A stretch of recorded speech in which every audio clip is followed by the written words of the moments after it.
السلام علیکم دوستو، آج نہایت افسوس کے ساتھ یہ اطلاع آپ سب کو دی جا رہی ہے کہ پاکستان کے نامور ایٹمی سائنسدان ڈاکٹر عبدالقدیر خان، جو کہ ایک عرصہ سے ہاسپٹل میں تھے، ان کی بہت زیادہ حالت خراب رہی ہے، آج وہ خالق حقیقی سے جا ملے ہیں۔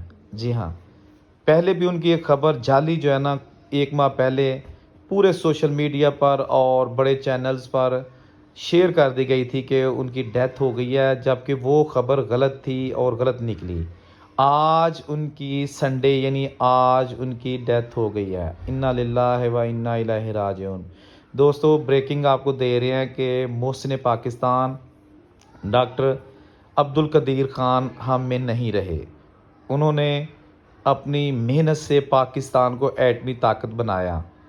پاکستان کے پاس اگر آج ایٹمی طاقت ہے تو اس کا کریڈٹ جاتا ہے ڈاکٹر عبدالقدیر خان صاحب کو۔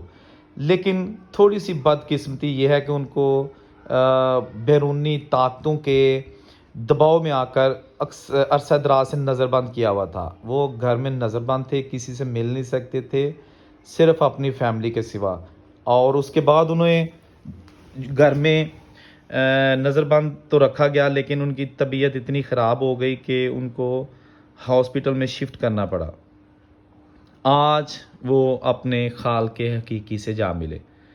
میڈیا ٹاپ کے ناظرین کے لیے یہ ایک بریکنگ ہے، سیڈ، دکھ والی بریکنگ ہے کہ ڈاکٹر عبدالقدیر خان، جن کی بدولت آج پاکستان ایٹمی طاقت ہے اور اپنے دشمنوں کو ان کی آنکھوں میں آنکھیں ڈال کر کھڑا ہے، تو وہ سہرا جاتا ہے ڈاکٹر صاحب کو، ڈاکٹر عبدالقدیر خان صاحب کو۔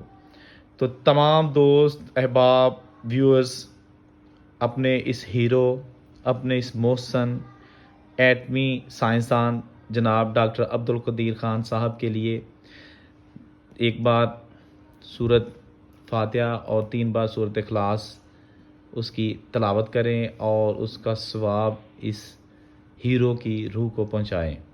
ناظرین، یہ خبر کنفرم ہو چکی ہے کہ ڈاکٹر عبدالقدیر خان وہ اب اس دنیا میں نہیں رہے۔